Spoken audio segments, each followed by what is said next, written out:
Pecha Kucha 203, scheduling fun. So I had a bizarre idea this week to tell myself in advance when I was going to do certain art tasks and when I was going to play certain video games. So all I would do is say, this hour on this day, I'm going to play this game or I'm going to do some kind of thing. But before I had this idea, on Monday, I was like, let's just do some drawing. And for some reason, I just decided Nosferatu vampires. Let's just draw that. Why? Well, Vampire Bloodlines probably had something to do with it. But of all the things in the world, I was like, let's draw. This is what I did. And because I was Googling it, I found a picture that I do like this German expressionist black and white old vampire movie stuff. And I just thought, yeah, let's just get the chalk brush out and have some fun. And I think this is probably my favorite thing I did this week. It's not even that good an impression of the image, but I like it. And you can see, bottom third row towards the left, there's the reference image. This is the stuff I'm seeing, and I just like how sad and lonely the guy looks in the old German films, as opposed to a predatory monster. I think it's more interesting as a dynamic. So the first thing I scheduled was an hour of me trying to figure out where to find perspective reference for all projects. So I went on Pinterest. That was interesting. Then I went on Tumblr, because you can find anything on Tumblr. Loads of different keyword searches produced different results, all of them a little bit not quite what I was looking for. And then I thought, can't you just get books on things like 80s interior design in New York? So I just had a quick look on Amazon, and it was like, yeah, not so much. I swear my art school has a library full of this kind of stuff. And then I did what I should have done in the first place, is I went straight to Google. I feel like comic book architecture, all I want is, where do you find the good references for Spider-Man backgrounds, interior and exterior? Spider-Man comics, but failing that, what do you do? So Google was great, but what happens when you go on Google, you end up looking at other stuff too. So I specifically ended up looking at Doctor Strange's house.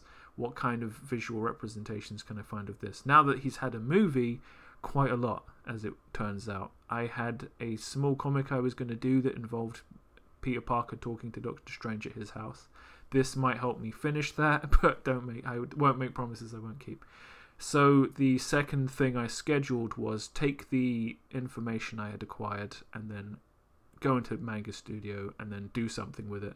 I'd already looked at using the perspective tools in Manga Studio in the past. I was kind enough to leave myself notes when I came back to it this time. And what that enabled me to do was to just take one of the images I'd found, use the Manga Studio perspective ruler tool, to put the lines so that they correlate to the image underneath, and then the program itself generates the vanishing points, and that means that when I'm tracing, it should let me mimic the image, and it kind of did, so that's good. The third thing I scheduled was to go back to my Smiley Show production, and I immediately discovered why I'd left it for so long. I found myself doing busy work, like, there's this bit where I'm drawing a musical note, so I have to draw a musical note, and I don't want it to be crappy. The background, kind of tightening up all the lines that go over each other. Here it's the brickwork, like I've got the horizon line for well, no, it's not the horizon line. The background line of the wall hitting the floor is going through the brickwork, so I've got to get rid of stuff like this all over the place. And also shading and adding shadows. This is kind of easy, but it's like there are still complications. I just use black on a low opacity layer, on an overlay layer, which effectively changes the amount of shading based on the color that I'm darkening. You can see Bison's hand, it's very obvious, but it's not very obvious on his chest. And some colors, this system just doesn't work. Smiley is bright yellow, and for whatever reason, applying black in an overlay layer, it just doesn't show up at all at any opacity. So to shade Smiley, because he's special and he's different, I've just got to straight up add orange. And of course I can do that on a separate layer, and I can make it as obvious as I like, or kind of nuanced. And I removed the line work from this, and I just like to do that from sometimes. I feel like this image almost entirely works without the pencil drawing. That could be a cool graphic thing to do in the future, but I do like my crutch of having pencil work in my comic books. Can you imagine? Speaking of pencil work, there's an ominous picture of M. Bison on the second page, which wasn't ominous enough, so I rescaled it, and then Happy Accident decided it looks kind of cool in black and white. I'm not sure if that's how I'm going to do it. It might not mesh very well with the rest of the page, but at least I'm sitting here having these thoughts. This is more than I've been doing recently.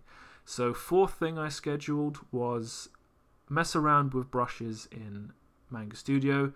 I used oil paints to see what would happen. I quickly realized I probably need to draw something, because I was just going to focus on how colors blend, and I just thought, well, I can't really get a sense of that unless I draw something. So I started drawing the Joker. No underdrawing really, and I was just trying to figure out what happens when I apply this strong black to this strong white. How do colors blend? How do I use a brush that doesn't taper? How the fuck do I paint? Because I don't know how to paint. It's great. So don't know what I got out of it, but I left some notes. Hopefully it's something I can come back to. So on my second day of scheduling, I did another hour of Smiley Show, and again, it's still busy work. I'm trying to close the distance between being finished and where I currently am, so I'm adding shadow to this and finding it's a lot darker than the previous image. I get to the third page and I'm like, it's not even fully got the flat colors in. So Bison's cape isn't quite grey in all of them, and then the bottom page is this internet meme joke that I have to make sure that you can see the memes and you can see Bison too. It's an opacity thing. I've got to figure that out too, but it's a ball ache. This is why this has been not getting done for so long.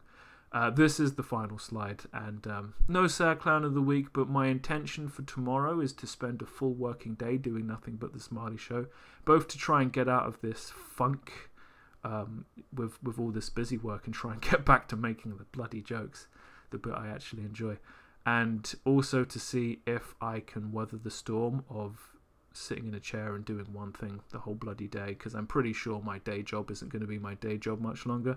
So we'll see how that goes. But that brings us to the end of Pecha Kucha 203, and I'll see you next time.